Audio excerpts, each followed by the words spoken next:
As promised in our earlier Stoneleigh programmes, we're bringing you a closer look at this. It's the Mille Miglia, and anyone who knows a little about the kit car industry will recognise it as a development of the Romero, which in itself is a highly evolved development of the Roadster, originally taken over by YKC from Marlin some years ago.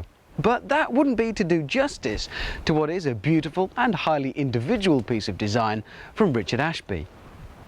Not only do these new flowing wings and neat little aero screens lend a touch of aggression to the car, they create an entirely new character. The only problem we have at Kits and Cruisin with the design, and it's only a small one, is this alloy treatment given to the surround of the grille.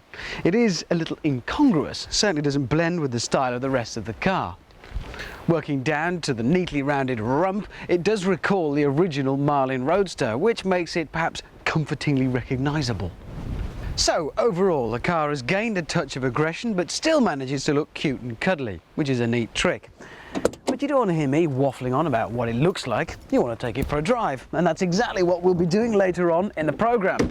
But first, we've been out and about seeking out more exotic and exciting machinery. Welcome to the team, John Price.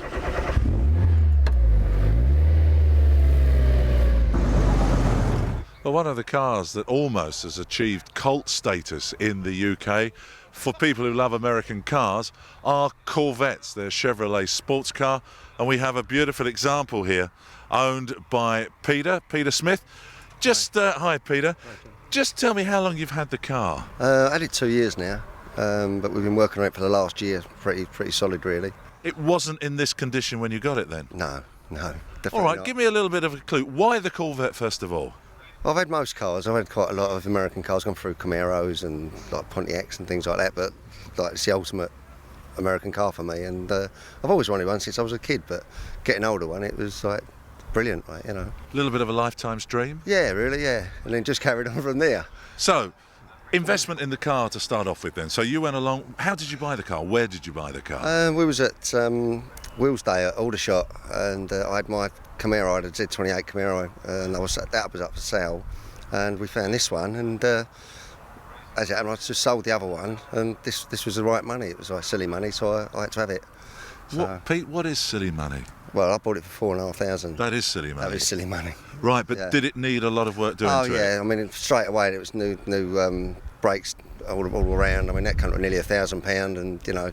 And then sort of it escalated from there. I had an oil seal at the back of the engine went, and it was throwing out oil when we was doing sort of 75, 70, and that's how it all started. We took the engine out to do the seal, and that's what happened. Like we just carried on going with it. Yeah, because I mean, if we turn to the engine, for instance, the engine, it looks absolutely spotless. It's one of these things you could eat your dinner off of. Yeah. But tell me a little bit about that, because that looks like quite a high intake manifold you've got on there, Yeah, and yeah. more than one carburettor. I'm afraid so, yeah. But they're Hollies. It's a 350 Chevy engine with like 5.7 litre, and it's got two 450 Hollies on the top of it with bug catcher on the top of that with all the filters in there. I say, we was just decided to. We was at North Weald, and the high-rise manifold was there for sale, and I just sort of said, right, that's it. I want that. I want to put it through the bonnet, and everybody said you're mental, and I said no, that's how I want it, and it's happened. How would you class your Corvette now? Is it a classic American? Is it a street rod? Is it slightly leaning towards customised? I mean, how would you sum it up? I don't know, it's a bit of everything really. I mean, I'm going to race it at North Weald. I mean, we run it around... Now, North Weald is a drag strip. Yeah, we're going to be running that hopefully in August 15th, I think that is, and we'll be there. But, I mean, I'll jump in it and go shopping in it, I don't care.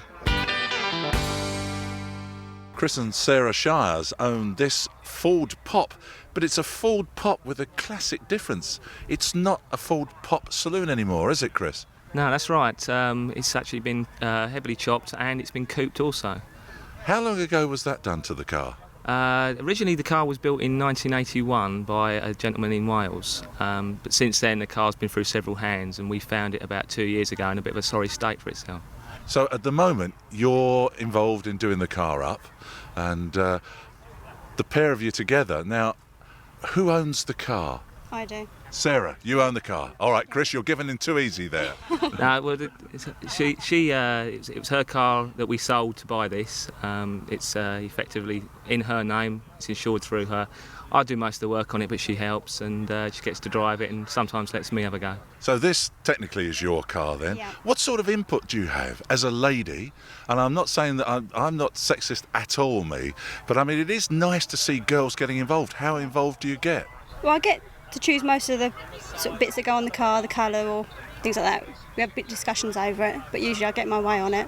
I just like to get into all the cars and have a go at doing a bit of the work on the engines if I can. And Oh, so you get your hands dirty then? oh yeah, I want to learn welding next. I haven't had a go at that yet, so that's my next bit. Sarah, what sort of monetary input is in the car? Do you know? Have you got any idea? Ever sat down and counted on fingers and toes and thought, oh my goodness, I should have bought some meat instead of buying that? There's a fair bit's gone into it. I mean, we have tried to keep to a budget, so we've only kept to. Going to let us into the secret? We've probably spent what, a couple of £1,000 on it. On top of buying On the top of car, buying it. the car, but it's not. A lot of the parts you are second hand and reconditioned. You could spend an awful lot of money. I think we've kept this reasonable. I think probably once we've finished the car, it probably stands as an investment of about £5,000 altogether. And that's a nice price to pay for a really good looking rod, isn't it? Well, it's a road car. It's we can use it. It's not built to be. I don't want to spend my weekends at shows polishing the underside of a car. So to me, it looks good. It's well, not practical, but it's reliable, and you feel good when you drive it. People have a look. It's different, and that's what it's all about to me. Underneath the bonnet? Small block Chevrolet, 5 litre, slightly tuned, probably pushing out about 240 brake horsepower. Goes through a Chevrolet automatic gearbox into a Jaguar rear end, and the front end's all MGB. And finally, why yellow? Sarah? Just for a change. Everybody else had blue cars, red cars. Nobody had a yellow car at the time. Now everybody's got a yellow car, but just a different colour. Most people regard kit cars at best as cheap and nasty sports cars, but some manufacturers even have the audacity to attempt supercar rivals. Some, such as the Foreman P4 and the Ultima, have succeeded and are highly regarded. Of course, those who buy real supercars rarely actually glimpse at the performance potential of their cars.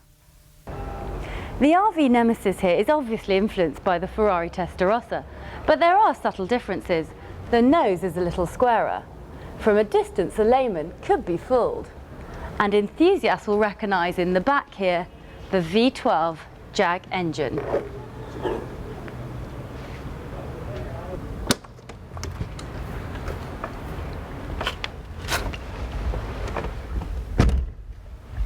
This is where most kit cars fall down badly, and unfortunately so does the Nemesis. The dashboard, the thing you're going to look at the most, looks awful. It's very crudely put together. The stereo and the fence look like they've been stuck on top with a bit of glue. But the problem is these cars are on a budget, and you're not going to get a Ferrari interior with the money you spend on a kit car. Perhaps if more people bought them, maybe the interiors could be improved, but at the moment it is just not a Testarossa interior. This car is ideal for the trip from the country pad to the nest in Provence. With a heavy V12, you just can't hustle the Nemesis. It's a Gran Turismo with room for the luggage. We actually found that the car felt more settled with a nose full of suitcases. It counterbalances the engine's weight.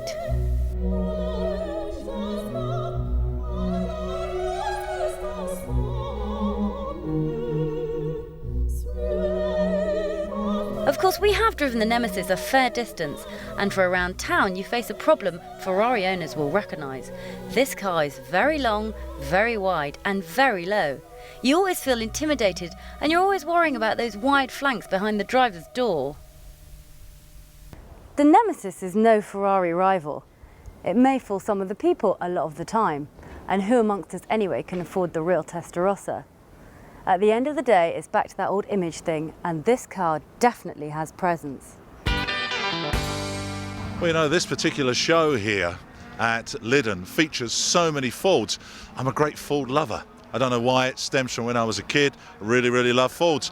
And when I was a kid, one of the Fords that I always wanted to have was a Zephyr. It was like, it was being the upmarket type person if you were into really nice cars. And Mark I Zephyrs are now quite sought after in the rodding world. Here's a beautiful Mark I. This is the man who owns it, Pete Angel. Pete, how long have you had your Mark I Zephyr? About 4 or 5 weeks now. Oh, so it's not of your creation then? No, it's a recent acquisition from somebody else that was in the rodding scene. I had an old pickup truck that I've sold, and I decided to go for this. Okay, why a Mark I? I know why I like them. Why do you like them? It's just one of those cars that's it's got little touches on it, and I've always liked the 100Es, and this is like the big brother. It's a blown up version of it. So what year is it? 1954. Okay, so that was 1954 was when the 100Es were coming out as well. And as you say, these were the luxury cars of the Ford line, weren't they? Yes, they were a first in many ways with Fords. It was the first monocoque they made, and it was the first Ford that had McPherson strut independent suspension. And when you compare it to the other cars that were being produced by Ford at the time, the sit-up and beg Ford pops, it was very, very modern for its time, and I think that's why a lot of people liked them. How easy is it to rod one of these? Well, the famous Harris family have started doing these 15, 20 years ago, and American V8s all but drop into the engine bay with no trouble at all. Tons of room? Very much so. Right, okay. So what have you got underneath the hood there? 302 Ford V8, engine box, back axle, all out of a Ford Mustang. All right, Pete, so now you've got the car. Are there any faults in it? I mean, you've only had it for a few weeks. Have you found any faults? There's been a few bits and pieces that I think were problems with the build of it. I've changed steering rack on it. I've got slight problems with it overheating, but I think it's down to the radiator at the moment, but we're gradually working our way through it. Interior, when I first got it, it still had the original interior in it. The front bench seat, although very desirable supposedly, wasn't very uncomfortable. So I've bought a Cosy Scorpio interior, a full leather electric that's going in. The front seats are already in, the rest of it is still to go. It needs a bit of modifying to make it fit. And then it's going to be your everyday car, yeah?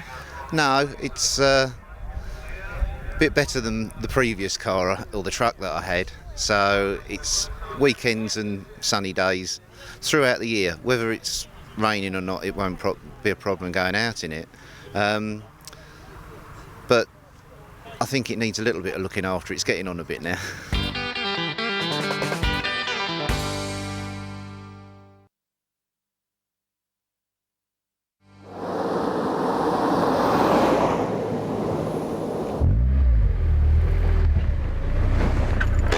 Inside is exactly the kind of nostalgia trip you'd expect to find. Having said that, it's still ergonomically designed. Everything folds neatly to hand, and you're certainly not lacking any of the basics in here. Alright, there's never going to be room for a passenger and a set of golf clubs, but there is room for a set of soft luggage in a hollow space in the tail behind me, and anyway, anybody trying to fit a set of golf clubs in a car like this is entirely missing the point. Owners wanting to take their cars touring might opt to have a luggage rack fitted on the spare wheel on the tail of the car, but that's in keeping with the nature of the car, and certainly considering how sporting it is and how undoubtedly beautiful it is not an impractical proposition.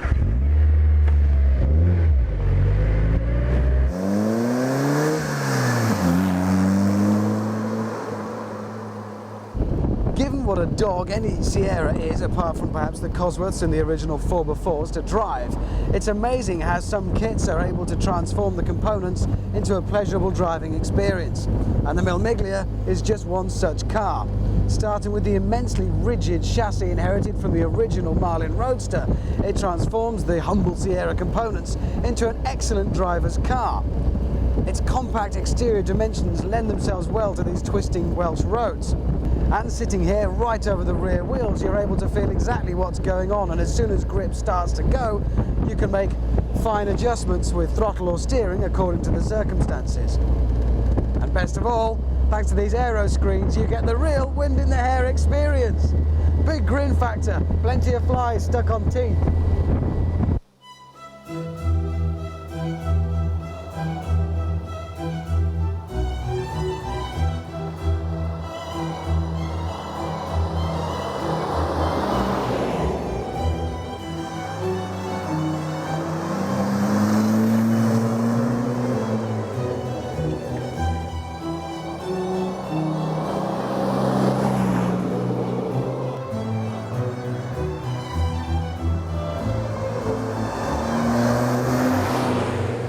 Whichever model you choose and however much you spend, there's no doubt that whilst benefiting from modern car credentials, it evokes an era of more elegant transport.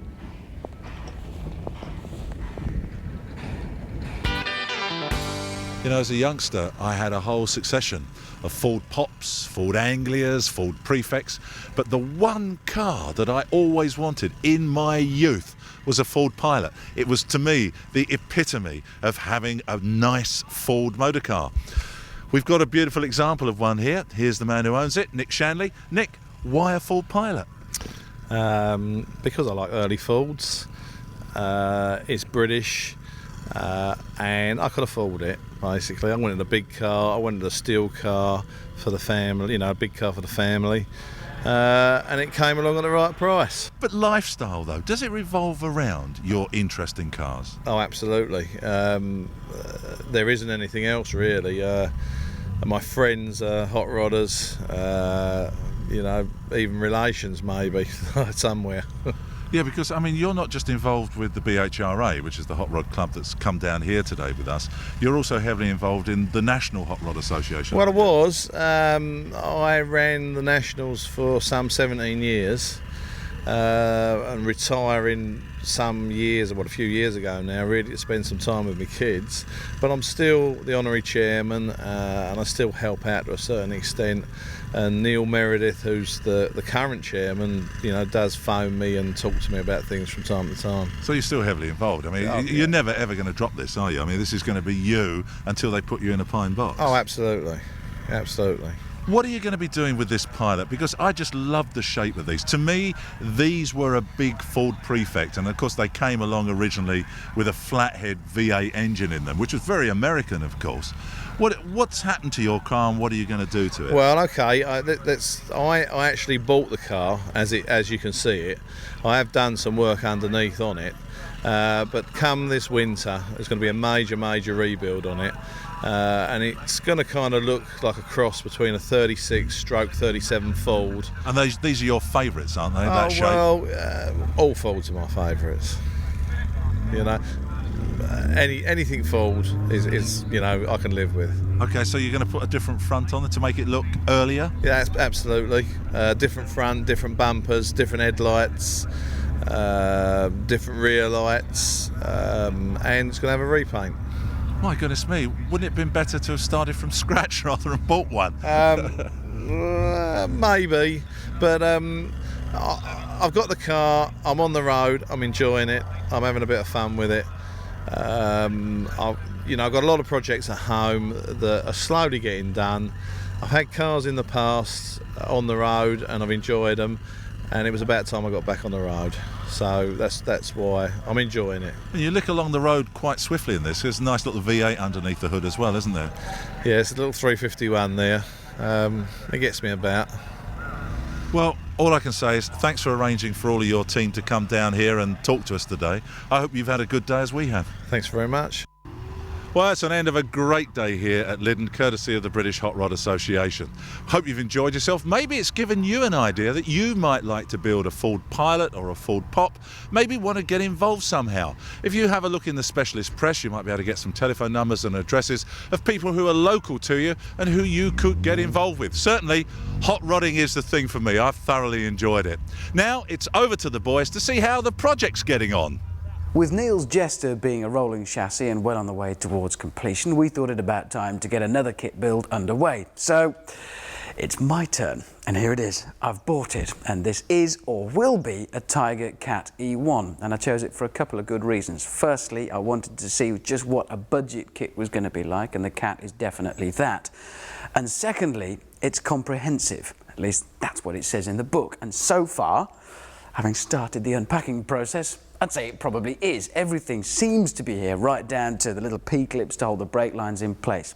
Battle has commenced, as you can see, partly by the state of me and my particularly attractive overalls, and also by the fact that some of the plating has been done here, the alloy sheeting has been put on. I've got to be honest and say that Jim at Tiger actually did quite a lot of that for me to save a bit of time. But we're going to be getting underway now. But obviously just to get to this point takes time, because first of all you've got to go and collect it. So we'll find out just what we've got. Collecting the kit, we found quite a comprehensive package waiting for us. First into our hire van is the space frame chassis and all the alloy needed. The body panels in GRP follow next, along with a box of useful bits from Tiger. We also ordered a set of donor components, which Tiger can supply if requested. As time was a factor in our build, we opted for this. And let's not forget the windscreen and frame. It's the end of the first day on my kit build, and I'd be lying if I said I wasn't worried. Actually, I'm terrified. I feel like we've got nowhere. We've spent most of the day moving vehicles around. Don't think that because we're doing this for the programme we're any different from anybody else. We have all the same logistical nightmares that face any of us. So we lost half the day shifting hire vans around that had to go back to the hirers, or it would cost us a fortune. So that lost a load of time. Then we've been messing around with horrible, greasy, oily bits of donor parts, which we've got cleaned up now and sprayed and looking fairly decent. But here's an example of how at the end of a day things can suddenly look up for the oddest of reasons. The only thing that we have fitted is this, the master cylinder. That's the sum of my efforts in terms of difference we've made to the chassis. And I was looking at this thinking, right, well, we now have to fit the brake pipes, particularly going from here straight through the transmission tunnel to the rear of the car. And it's a bit of a pain really, and producer Neil came up with this great idea that somebody had shared with him, which is you get a length of wire, you measure it out to the length of the brake hoses that you're going to use, and then you put it through and see where you're going to put the bends, and then we were going to have to cut all the lengths of brake pipe and then flange the ends and put the fitters on, and I was not looking forward to it, and I kind of sighed and opened the box to take out the bits of brake pipe, and lo and behold, they're all done. All cut and flanged with the ends on, cut to length and numbered. So that's cheered me up no end. Tomorrow morning I shall start fitting those. Right now, I'm going to the pub.